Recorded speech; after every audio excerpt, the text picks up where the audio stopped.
Boundaries take a tremendous amount of energy to set. If you take that energy and you put that energy to becoming more aligned in your life, well, then your boundaries will all show up for you.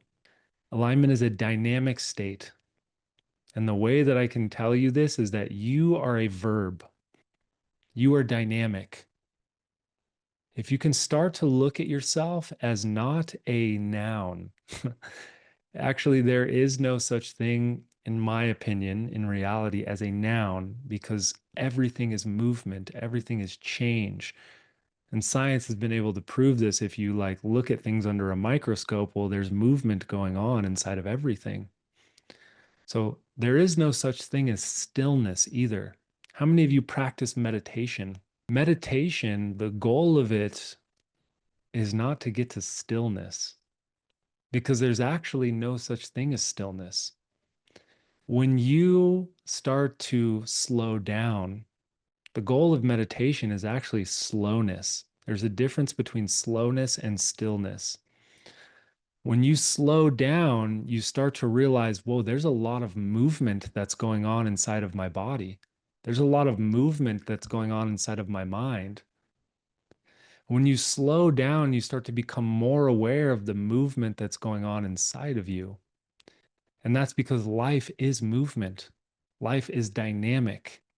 Alignment is a dynamic state of both presence and congruence, meaning that it is a dynamic state. It's not that I'm perfectly in alignment all the time because life is going to push things at me and I'm going to have new situations and new circumstances. But how long does it take me when I'm out of alignment to get back into alignment? If you take anything away from alignment here, I want you to understand that you are a verb and you are a process. I'm not Stephen.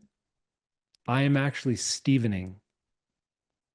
And that Stevening is a process. I'm not the same person that I was yesterday.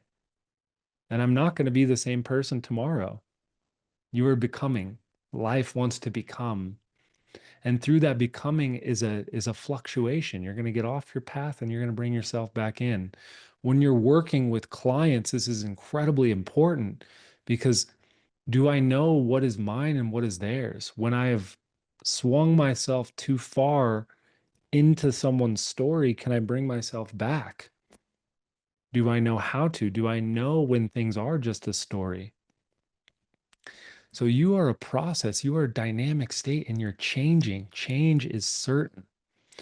And so it's a dynamic state of both presence and congruence that enables us to be in the right relationship with ourselves, to be in the right relationship with ourselves. And thus, if we're in the right relationship with ourselves, then we can be in the right relationship with others. I want to do a little thought experiment right now. So close your eyes for a moment and just bring your energy inward and tune into, let's just say, the three people in your life that you're the most connected to. Bring them up in your awareness. The three people that you're the most connected to in your life, bring them up in your awareness and see them standing in front of you. Now, in your mind, can you see and feel the quality of energy, the quality of the connection between you and that other person? It's almost like there is you could call it a Wi-Fi stream between you two, right? There's an energetic stream. You can't see it, but if you close your eyes, you could probably see it. Now, the question for you is, are you able to be your fullest self in that relationship with these people? Are you fully connected to yourself and are you actually in truth, full truth with these people? Because we can't actually be connected to other people if we're not connected to ourselves.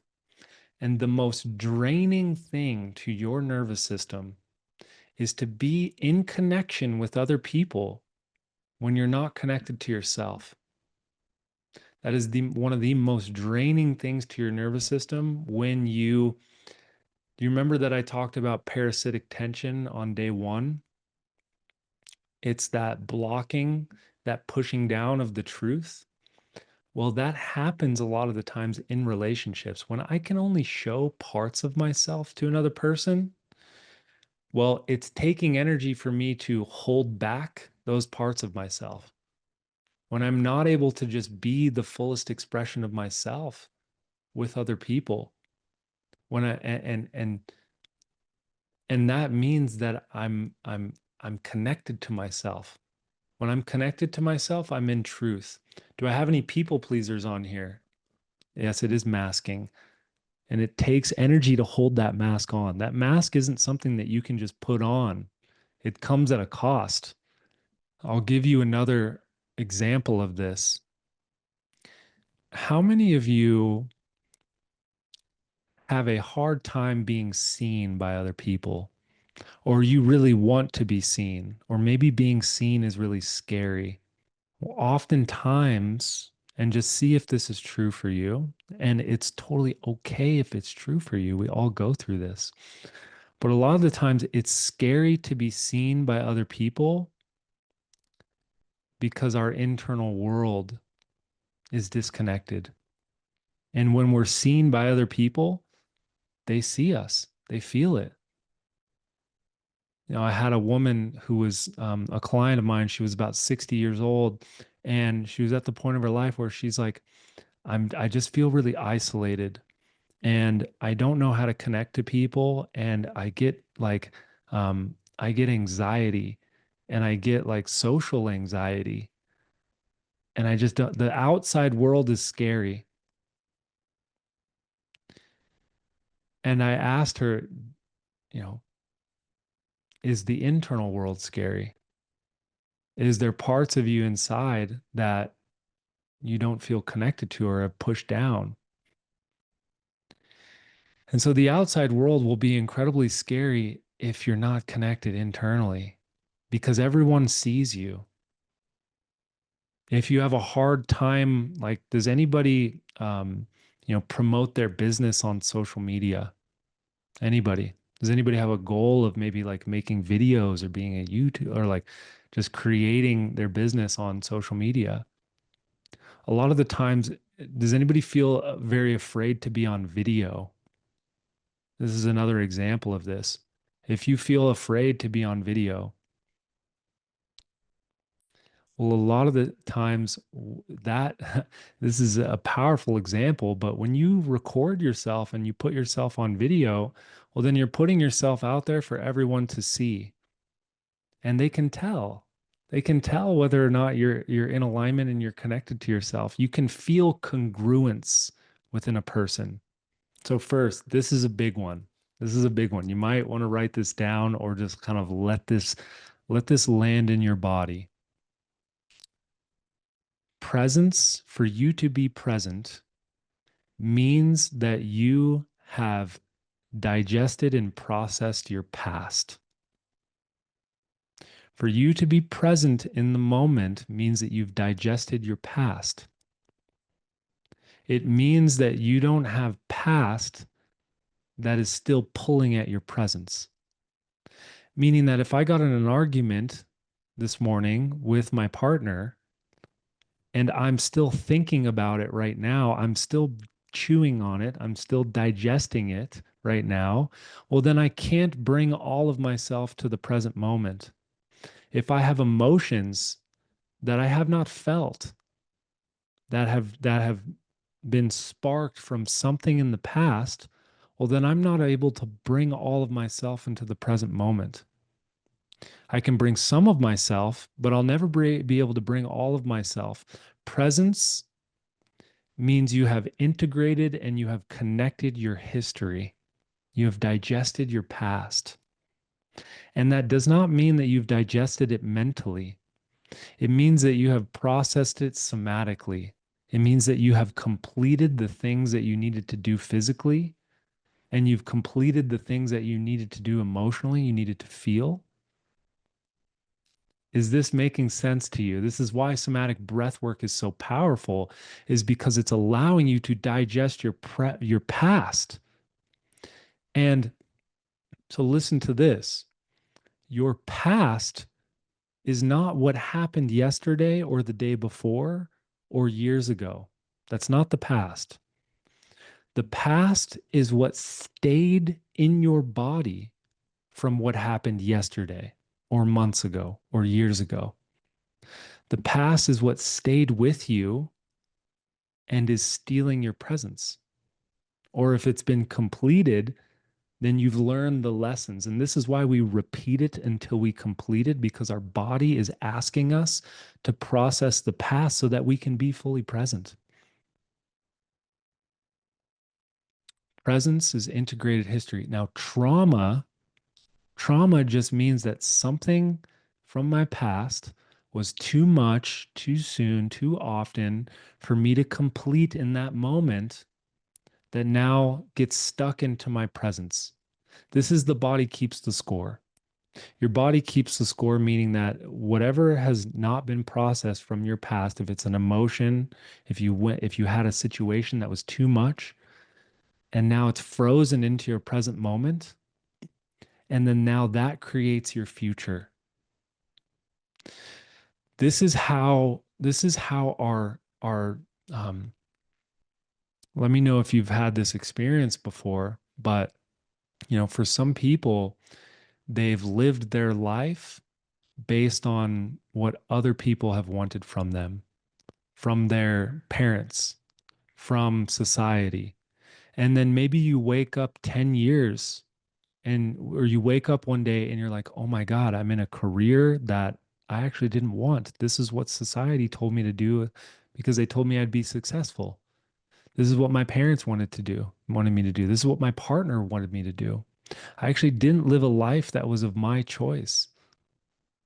And it can be a painful moment of realizing that, oh, wow, I've been out of alignment with myself. I've been out of touch with my inner compass, with my own somatic vessel. And where alignment,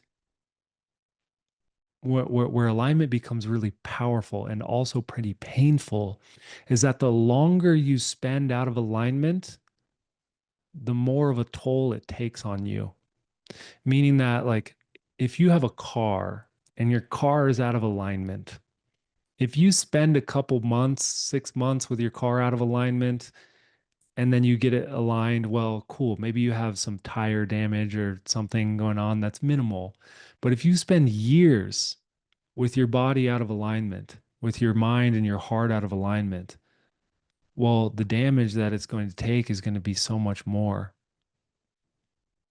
So it becomes exponential. The longer that we stay out of alignment, the more exponential it becomes. And this is why somatic awareness is so important in having these tools, because we're all going to get out of alignment. None of us are perfect.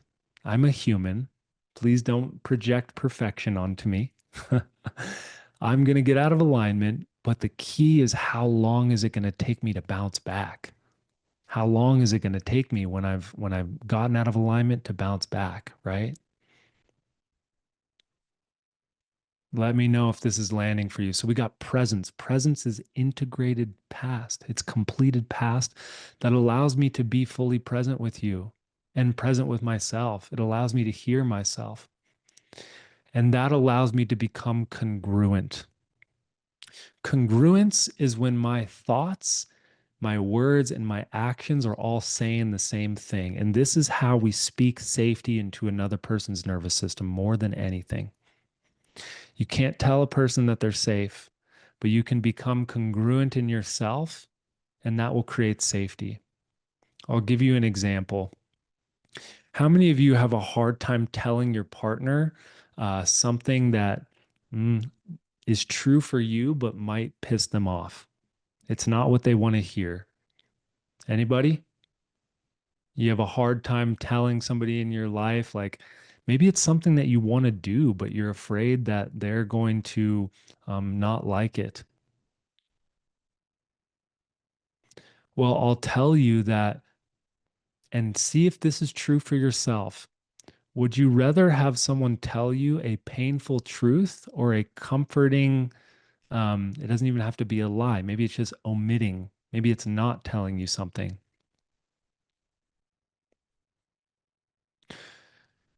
That painful truth that you're going to tell them that might actually hurt them or might, maybe you're afraid of dealing with their emotions because maybe you tell them something that's going to cause them to be emotional and then you don't want to deal with their emotions. That's a whole other thing to look at.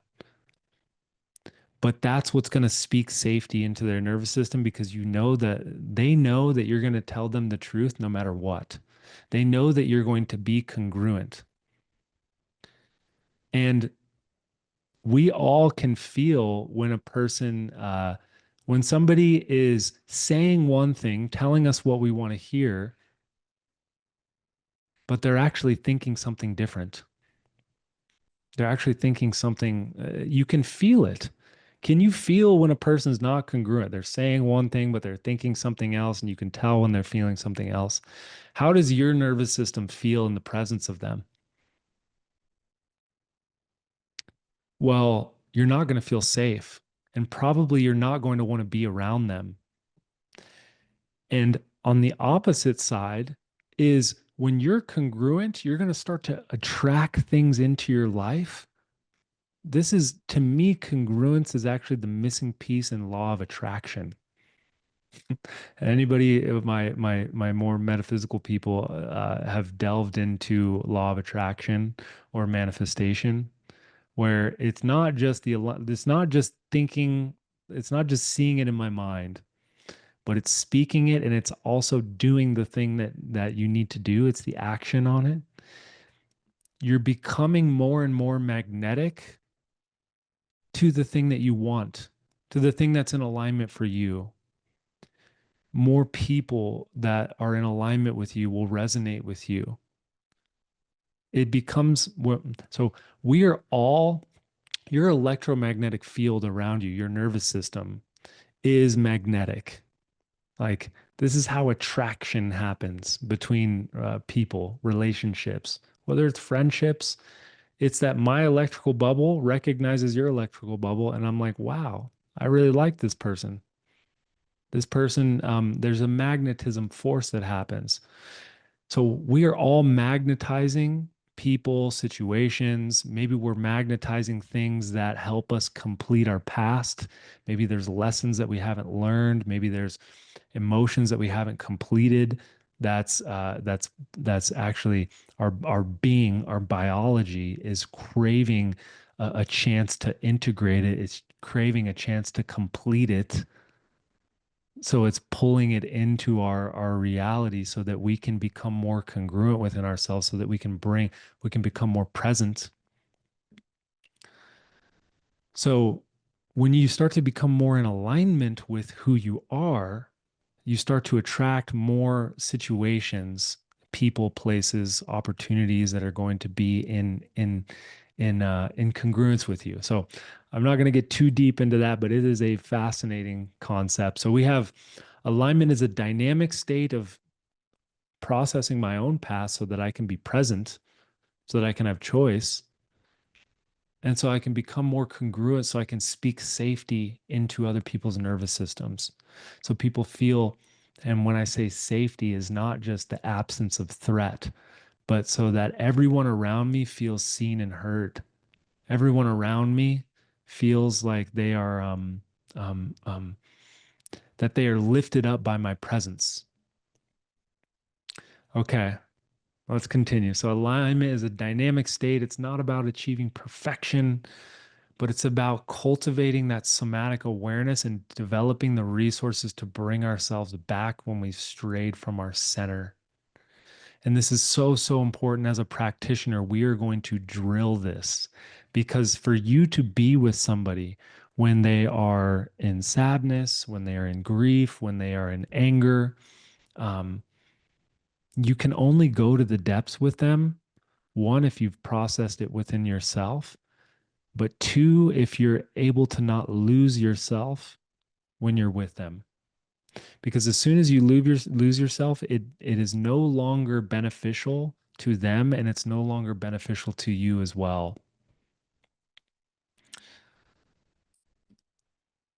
So we've talked about self-awareness, this resiliency, this bounce back.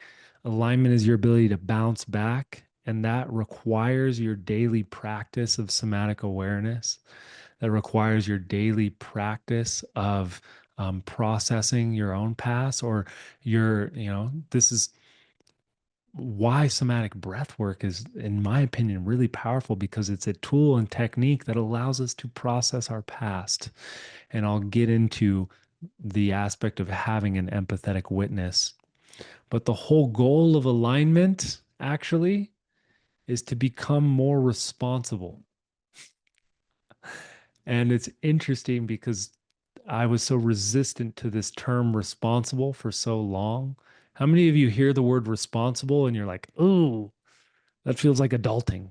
That feels like I don't want to be responsible. I want to play, right? It feels like responsible is the absence of play in a lot of times.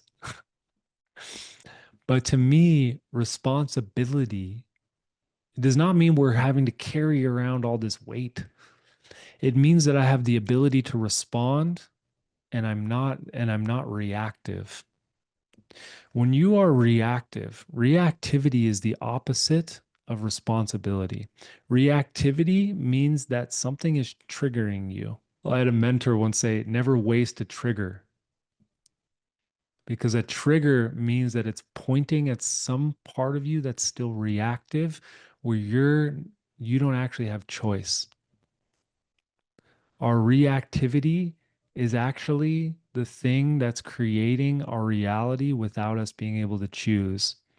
Someone who's reactive will move through life and then they'll wake up 10 years like, wow, I'm actually not living the life that I wanted because my life was created for me. My life was created by my reactions. I'm reacting to life instead of responding. And the more space, the more I integrate my past, the more I can bring myself to the present moment, the more congruent I become, the more aligned in my head, my heart, and my spine I become, the more response able I am to reality. And if anybody's read the book Man's Search for Meaning, it is a powerful, powerful book. It's by Viktor Frankl, but this is one of his most favorite quotes, and it speaks to this. Between stimulus and response, meaning between when something happens in the world and our response, there is a space. And in that space is our power to choose our response. In our response lies our growth and our freedom. If something dysregulates me, well, that's an opportunity to go into that space and to choose to respond with a new pattern, to be able to hold it.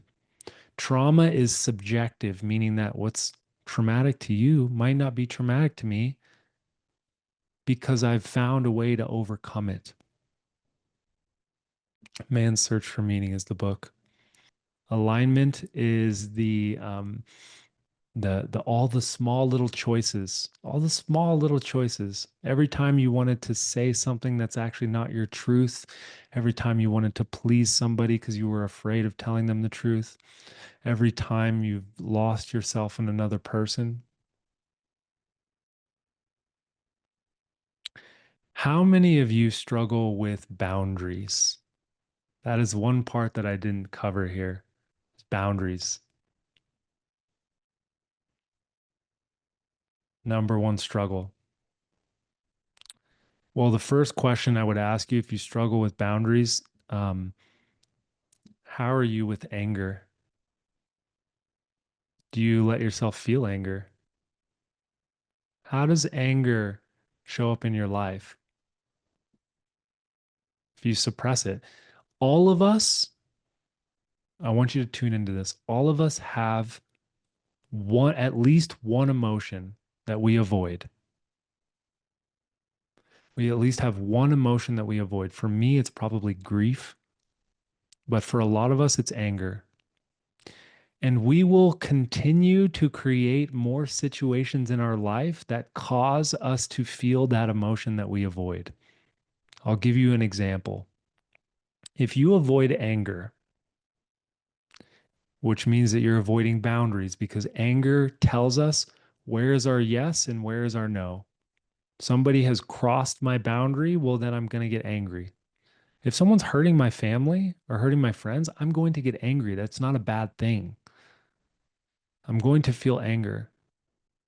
But if I suppress that anger, if I don't let myself feel that anger, then I'm probably, and I don't move it through my body in a healthy way where I'm going to be muddied by that anger, well, then I'm probably going to create more situations because I haven't set those boundaries that I'm going to get more angry. People are going to continue to push my boundaries because I haven't gotten angry. And not that anger from a place of I need to lash out on them, but this is considered like the it's like the emotional rule. It's like the golden rule is that the emotion that we avoid will be the thing that we create more of. If I avoid anger, well, then I'm going to create more situations that cause me to feel angry. This is my kind of hot take, if you will, on boundaries. Boundaries take a tremendous amount of energy to set with people. Does anybody feel that? Like it's actually it takes a lot of energy to set your boundaries. It can take a lot of energy. And when I am in a state of protecting my internal healing, I need to set more boundaries. But you're not meant to be in a state where you're processing internally all the time. Ideally, you spend some time processing your internal world and then you come out of it and then you can live your life. Then you can show up like in your purpose and your passion. And there's fluctuations in time where we have to go inward and work on ourselves. And then we can go outward and show up in the world. But instead of putting your energy towards setting these boundaries, if you take that energy and you put that energy to becoming more aligned in your life, well, then your boundaries will all show up for you. Your boundaries will already be set. Instead of taking these times and setting all of these boundaries, if you actually focus on aligning yourself, well, then it's going to tell you exactly that this person's not for me anymore. I actually, this relationship is not right for me. This job is not right for me. These people that are treating me this way, it's actually not right for me. And so when I'm focused and my alignment is clear, my boundaries show up for me. And all I got to do is put my energy towards alignment. So that is my hot take on boundaries. And obviously, there's an aspect of tuning into your anger, being able to process it in a healthy way. There's a quote, I can't remember who it's from, but anger processed in a healthy way creates clarity and determination. Anger is not a bad thing. When it's processed in a healthy way, it creates clarity for your life. And a lot of the times, the anger that we feel from not expressing ourselves and our truth, it actually gets turned inwards. The anger becomes pushed at ourselves. And a lot of the times it's because we get angry at ourselves because we actually didn't express ourselves. We didn't tell these other people our truth. Or maybe there was a boundary that we never set that we kind of knew inside that we needed to say that, or we've gone too long with letting people treat us a certain way that now that anger is not actually towards them anymore. It's towards ourselves because inside of us, we know that our reality is our responsibility. It's our creation. And that anger gets turned inwards. And that creates a tremendous amount of pressure, suppression, repression, and maybe even becomes depressed to the point that I can't express myself. Like I'm not my fullest expression in the world.